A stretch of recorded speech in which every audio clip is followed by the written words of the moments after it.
뉴스를 보신 분은 들으셨겠지만 저기 동남아 지역과 중국에 태풍 개미가 상륙해서 많은 피해를 일으켰다고 합니다. 대만을 휩쓸고 가서 5명이 죽고 중국 같은 경우 지금 60만 명 이상이 대피했다라는 뉴스가 전해져 오고 있습니다. 사실 우리가 뉴스를 보시겠지만 대만과 중국뿐이 아닙니다. 처처에서 곳곳에서 이런 재난과 여러 가지 어려움들을 겪고 있습니다.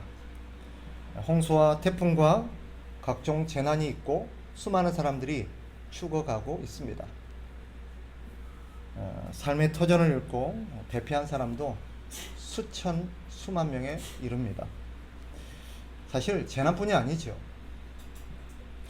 잘못된 정치 체제와 제도로 인해서 수많은 이들이 고통받고 있고 지금도 하루에도 수많은 범죄들이 일어나서 수만의 사람들이 희생되고 있습니다. 성경은 이런 세상을 오늘 본문에서 이렇게 표현하고 있죠. 세상이 탄식하고 있다. 탄식하고 있다. 자연도 탄식하고 있고 사람도 탄식하고 있습니다. 왜 그럴까요? 세상은 고통과 슬픔과 비극이 끊임없이 일어나고 있기 때문입니다. 그래서 오늘 성경에 보니까 세상이 소망하는 게 있대요. 세상이 지금 간절하게 기다리고 소망하는 것이 있대요. 그게 뭐냐? 하나님의 아들들이 나타나는 것입니다. 하나님의 아들들. 여기 말하는 하나님의 아들들이 누구겠어요? 예수님을 믿고 예수 그리스도의 은혜로 말미암아 거듭난 사람들을 말합니다. 예수 그리스도를 통해서 거듭난 그리스도인들. 그러면 왜 세상이 이들이 나타나기를 기다리고 있을까요? 왜 이들이 나타나기를 그토록 간절하게 소망하고 있을까요? 바로 하나님의 약속과 구원의 은혜 때문입니다. 이들이 나타나는 날, 이들이 그리스도의 은혜로 거듭나서 이들이 이 세상에 나타나는 날, 이 세상도 회복될 것이 분명하기 때문입니다.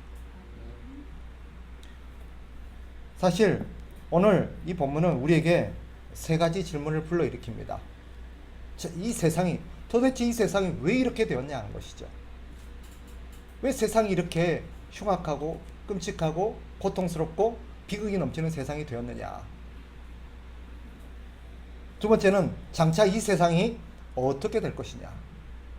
그리고 마지막으로 하나님의 아들들이 나타나게 되면 그 하나님의 아들들이 이 세상에서 어떤 일을 하게 될 것이냐 하는 부분입니다.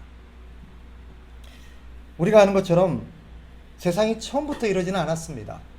하나님이 태초 이 세상을 창조하셨죠. 하나님이 만드신 세상, 하나님이 창조하신 세상은 아주 크고 넓은 세상이었습니다. 여러분, 하나님이 만드신 이 세상, 이 우주가 얼마나 클까요? 설교를 준비하다가 문득 궁금해서 찾아봤습니다.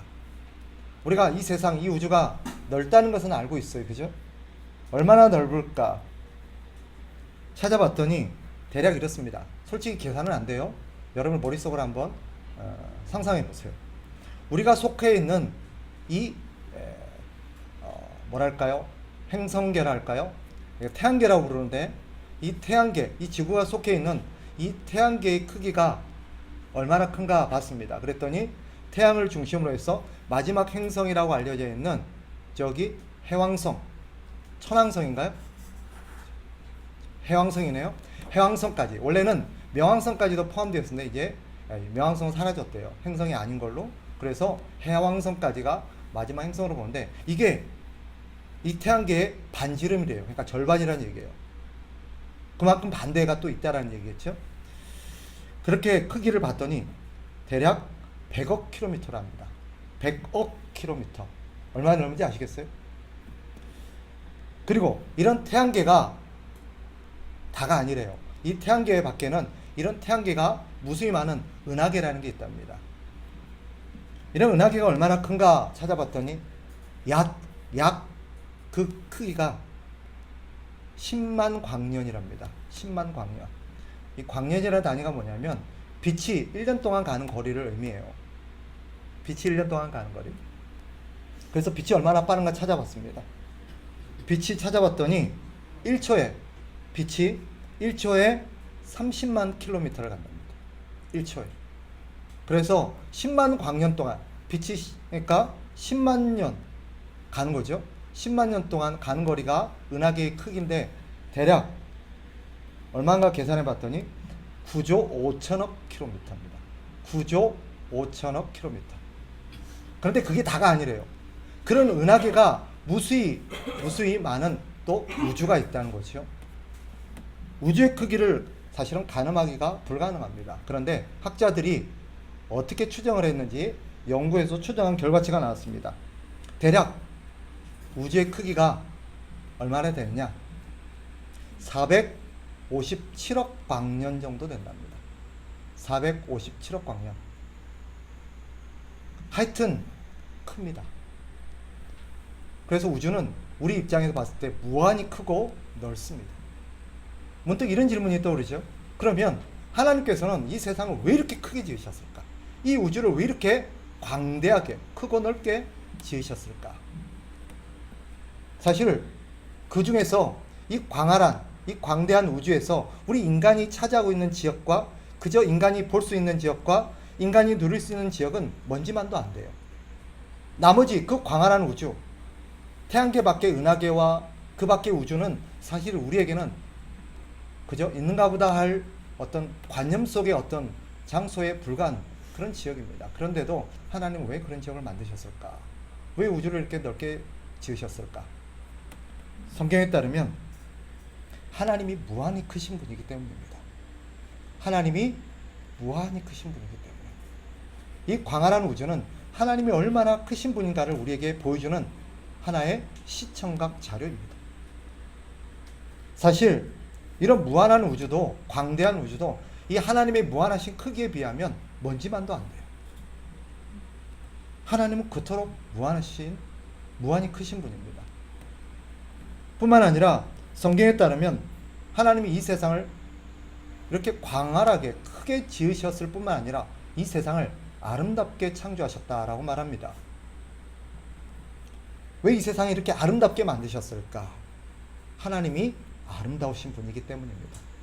이 세상은 그 하나님의 아름다움을 담아내고 있는 것입니다. 하나님이 아름다우니 하나님이 만드신 모든 것들이 아름다울 수밖에 없는 것입니다. 여러분 그런 문구 보셨는지 모르겠어요.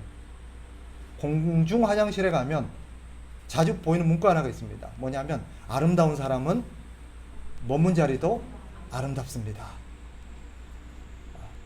참 문구가 멋있다라고 생각을 했는데 오늘 말씀을 준비하면서 새삼 깨달았습니다. 아, 그럴 수밖에 없겠다.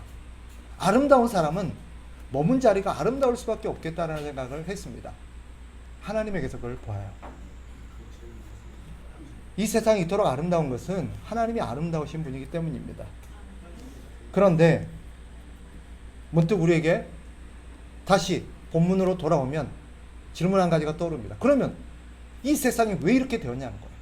하나님은 세상을 무한히 크고 광활하게 지으셨을 뿐만 아니라 이 세상을 그토록 아름답게 지으셨는데 우리가 접하고 있는 세상, 우리가 지금 살아가고 발딛고 있는 세상은 아름다운 것도 있지만 왜 이렇게 추하고 악하고 험하고 고통스러우냐는 것입니다. 왜 우리는 하나님이 만드신 이 광활하고 아름다운 세상을 온전히 누릴 수 없는가? 성경이 답을 하기를 뭐라고 답을 합니까? 그것은 인간이 타락하고 부패하였기 때문이라고 말합니다. 즉 타락한 인간이 이 세상을 이렇도록 망가뜨렸다라는 거예요. 하나님은 이 세상을 아름답고 이 세상을 멋지게 만드셨는데 온전하게 만드셨는데 그 안에 있는 인간이 타락하고 부패하여서 이 세상을 망가뜨려서 지금 우리가 사는 끔찍하고 고통스러운 세상으로 만들었다라고 성경이 가르칩니다. 문득 그런 생각이 들어요. 여러분 지금 휴가철이라서 이제 아름다운 곳을 찾아 여행을 가기도 하고 또 휴양 떠날 겁니다. 다니다 보면 참 우리를 탐복하게 할 만한 아름다운 곳들이 있긴 있어요. 그죠? 가끔 가보지는 못했지만 사진으로 접하는 그런 장소들을 보면 이렇게 아름다운 곳이 있어? 문득 생각이 듭니다. 죄로 인해서 망가진 이 세상도 이토록 아름답다면 망가지기 전에 그 세상은 얼마나 아름다웠을까 하는 생각이 문득 듭니다. 분명한 것은 장차 우리 하나님께서 회복하시고 우리 하나님께서 다시 고치실 세상은 정말 지금 우리가 탐복하는 것과는 비교할 수 없을 만큼 아름답고 멋진 곳이 될 것입니다. 그리고 지금 우리는 그 아름다운 세상을 아주 부분적으로밖에 누리지 못하고 있어요. 그런데 하나님이 회복하실 세상은 우리가 그 모든 것들을 온전하게 누리게 될 것입니다. 이게 성경이 가르치는 분명한 사실입니다. 그래서 오늘 성경에도 이 탄식하는 가운데 피조물들이 고대하고 있는 게 뭐예요? 그날이 나타나기를 고대하고 있는 거예요. 그런 날이 오기를 기대하고 있는 거예요. 바로 이것 때문에 예수 그리스도께서 이 세상에 오신 것입니다. 하나님이 창조하신 세상, 그 아름다웠던 세상을 다시 회복시키기 위해서 예수님이 이 땅에 오셨습니다. 타락한 인간, 부패한 인간의 본성으로는 결코 이 땅을 고칠 수가 없어요. 회복시킬 수가 없습니다.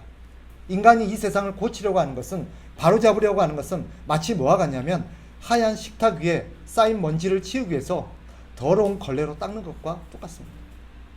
닦으면 닦을수록 오히려 식탁은 더러워질 겁니다.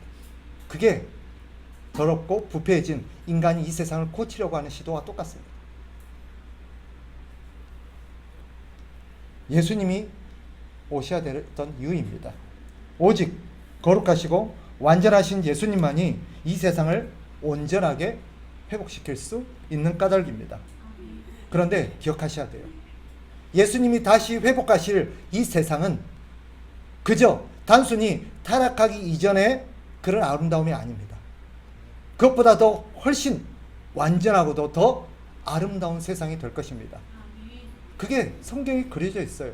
사실 우리는 하나님이 최초에 만드신 이 세상이 완전하고도 더할 나위 없이 완벽한 세상일 거라고 생각합니다. 물론 맞습니다. 흠이 없는 세상이었죠. 그러나 그것이 완성된 세상은 아니었습니다. 하나님은 그렇게 이 세상을 아름답게 만드셨지만 그 아름다운 세상이 하나님이 만드시고자 한 최종적인 완성품은 아니었다는 것입니다. 하나님의 계획은 뭐였을까요? 하나님께서 그런 세상을 더 완전하고 더 완벽하고 더 아름답게 만들어가고자 하나님은 계획하셨고 그 계획 속에 인간을 두셨습니다. 그리고 그 인간과 함께 하나님이 창조하신 세상을 더 완전하게 만들어 가실 계획이었습니다.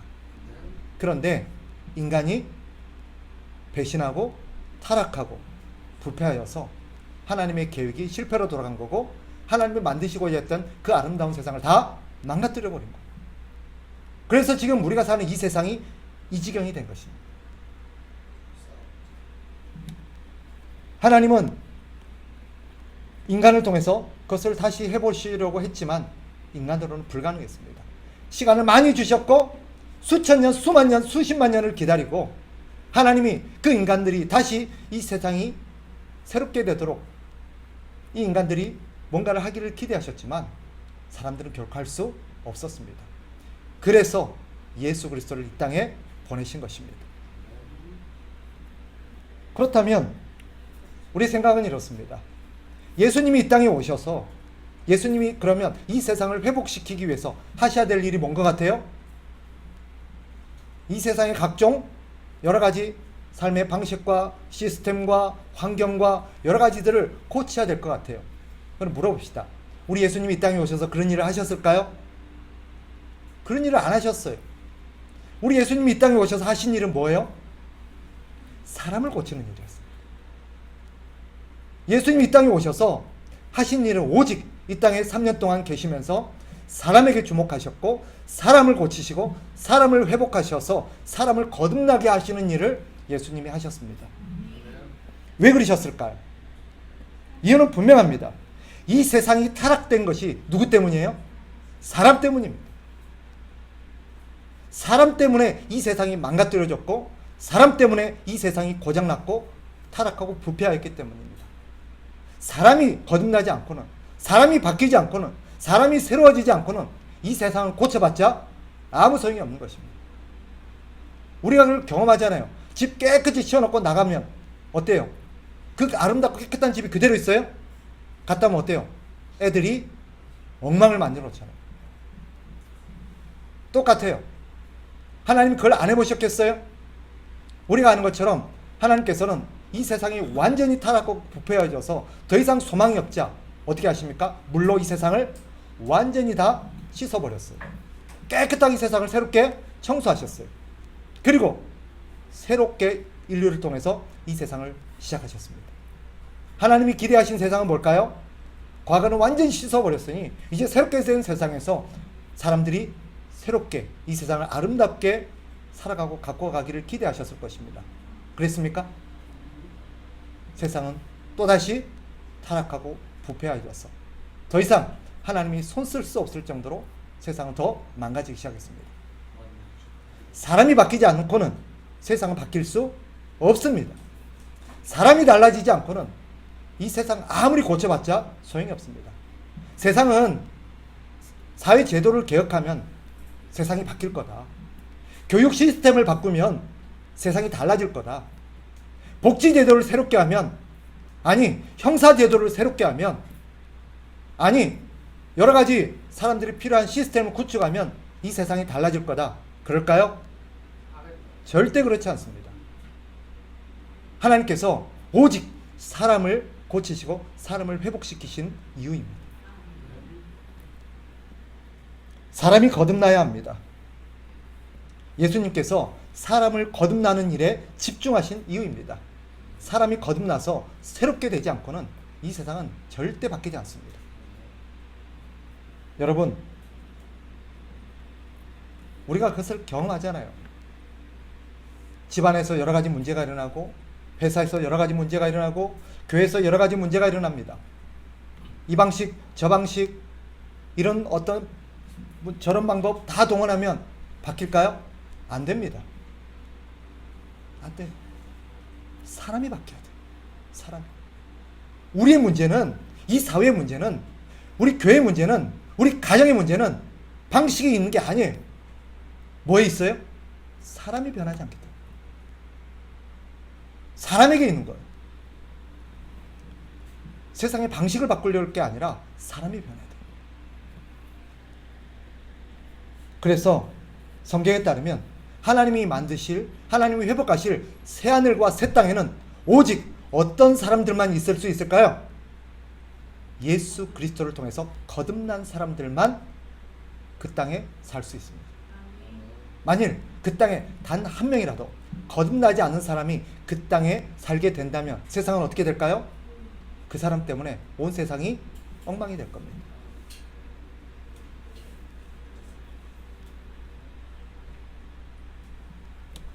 거듭나지 못한 사람은 단 한 명도 그 땅에 살 수 없습니다. 성경은 이것을 분명하게 가르칩니다.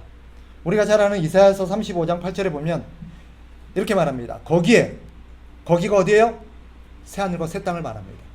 거기에 대로가 있어 그 길을 거룩한 길이라 일컫는 바 되리니 깨끗하지 못한 자는 지나가지 못하겠고 오직 구속함을 입은 자들을 위하여 있게 될 것이라. 오직 누구만? 구속함을 입은 자들만 그 땅에 통행하고 그 땅에 살게 될 것이다 라고 말합니다. 그런데 누구만 이 사람을 새롭게 거듭나게 하실 수 있습니까? 예수님 뿐입니다.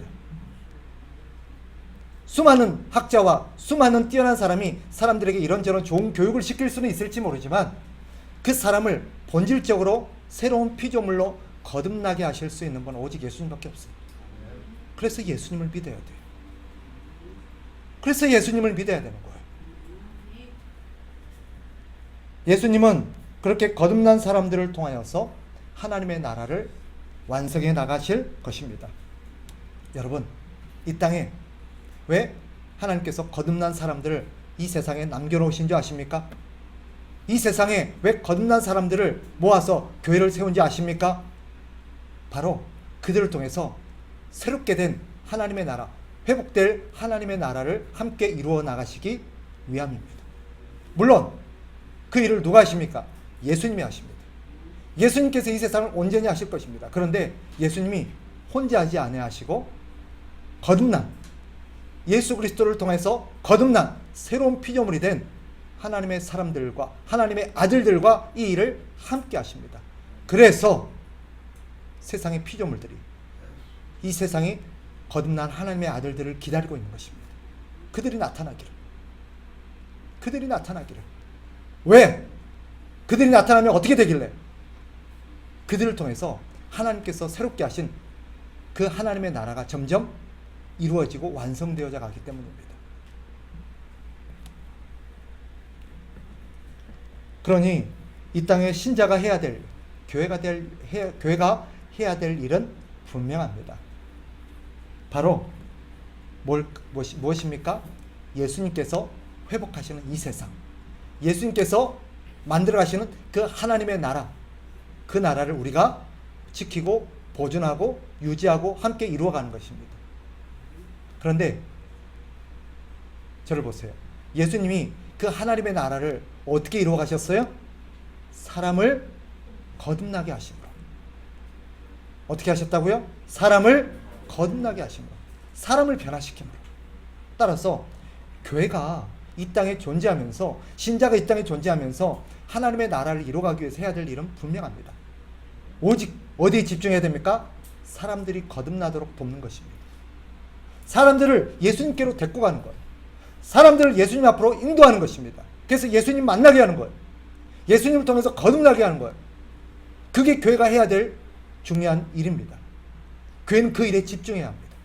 사회 제도를 개혁하고 여러 가지 하는 것도 해야 되죠. 그러나 사람을 변화시키는 일을 하지 않고는 세상은 절대 변하지 않습니다. 따라서 우리가 해야 될 일은 분명합니다.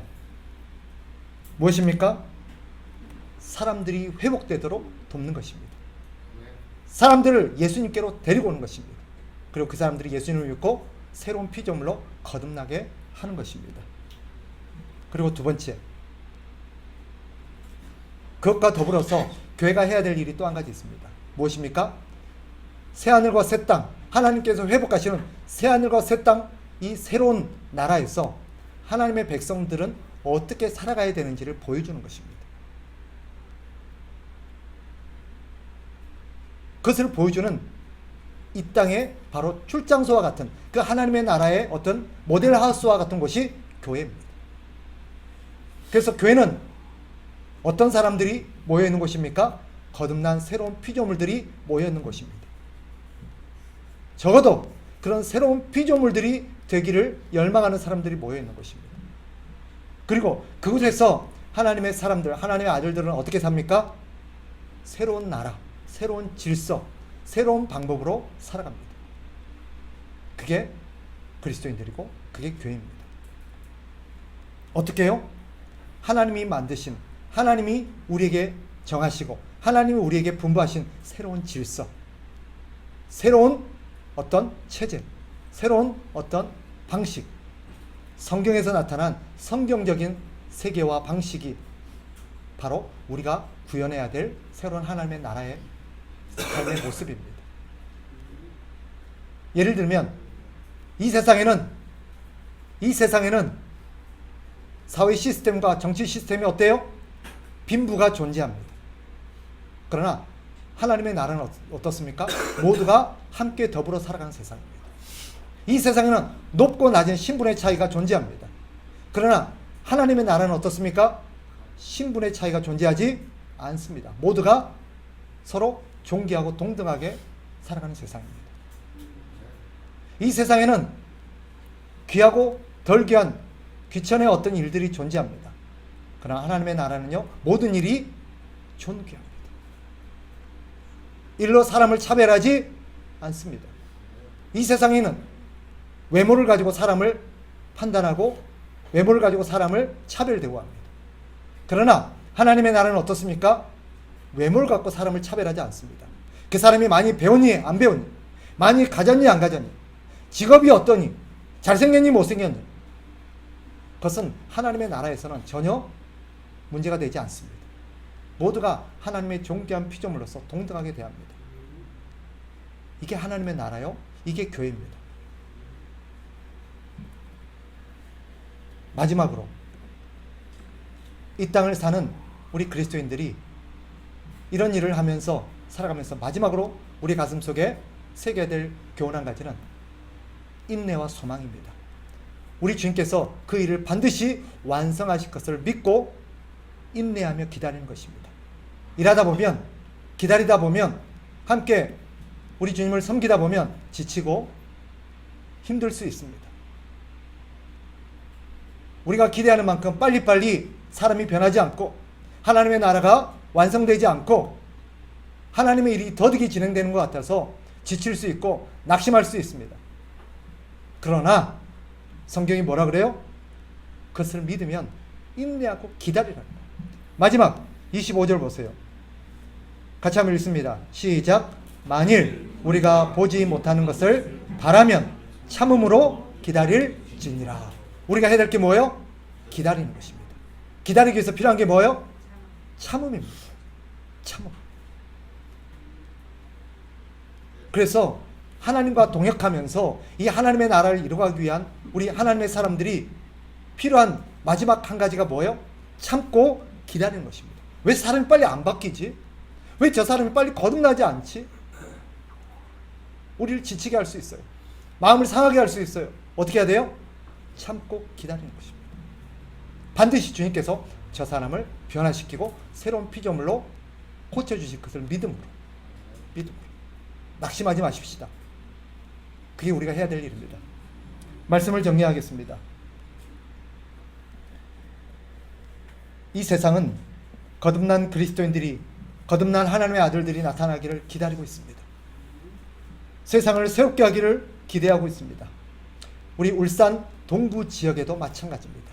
이 울산 동구 지역의 이 피조세계도 하나님의 아들들이 나타나기를 기다리고 있습니다. 기대하고 있습니다. 우리 참된 교회가 여기에 존재하는 이유인 줄 믿습니다. 하나님께서 우리 교회를 여기 세우시고 우리 교회를 통해서 하나님께서 이루고자 하는 일인 줄 믿습니다. 세상 사람들은 즐기기 위해서 삽니다. 세상 사람들은 즐기기 위해서 살아요. 자신의 즐거움을 위해서 세상을 망가뜨립니다. 그런데 신자들은 회복을 위해서 살아갑니다. 신자들은 이 세상이 회복되기를 위해서 살아갑니다. 그래서 어떻게 합니까? 세상이 망가뜨린 사람들을 회복시킵니다. 사람들은 자기 즐거움과 욕심을 위해서 다른 사람들을 망가뜨려요. 다른 사람이 어떻게든 상관하지 않아요. 다른 사람을 무시해요. 다른 사람을 막 해쳐요. 다른 사람을 파괴시켜요. 그런데 교회는 어떻게 합니까? 그런 사람들을 고칩니다. 사람들을 고칩니다. 세상 사람들은 자연을 망가뜨립니다. 그러나 교회는 어떻게 합니까? 사람들이 망가뜨리는 자연을 회복시킵니다. 사람들은 자기 욕심과 즐거움을 위해서 사회 시스템을 망가뜨립니다. 법을 망가뜨립니다. 그런데 교회는 어떻게 합니까? 세상이 망가뜨린 시스템과 법을 다시 고칩니다. 회복시킵니다. 사람을 고치고 자연을 고치고 이 사회를 고쳐나갑니다. 그게 교회가 이 땅에 존재하는 이유입니다. 여러분, 가정으로 부름을 받았습니까? 가정에서 그 일을 하셔야 됩니다. 가정의 사람을 고치고 가정의 환경을 고치고 가정의 시스템을 고쳐야 됩니다. 직장으로 부름 받으셨습니까? 그 직장을 우리는 직장에 있는 사람들을 고치고 직장에서 망가진 사람들, 직장에서 부서진 사람들을 우리는 회복시키는 일을 해야 합니다. 우리가 부름받은 곳이 어디든 우리가 부름받은 곳에서 우리는 사람들을 고쳐나가는 일을 해야 합니다. 이 세상이 망가뜨린 사람들, 이 세상이 파괴한 사람들, 이 세상이 부서뜨린 사람들, 우리는 그 사람들을 다시 고쳐서 회복되도록 그들을 주님 앞으로 데리고 나와야 합니다. 그것이 우리가 이 땅에 존재한 이유입니다. 세상이 이 세상을, 이 사람들을 망가뜨릴 때 우리는 가는 곳마다 사람들을 고치는 일을 하는 것이 우리의 역할입니다. 그렇게 우리를 통해서 이 동부 지역이 고쳐지고 우리의 가정과 직장과 사회가 고쳐지기를 주의 이름으로 축복합니다.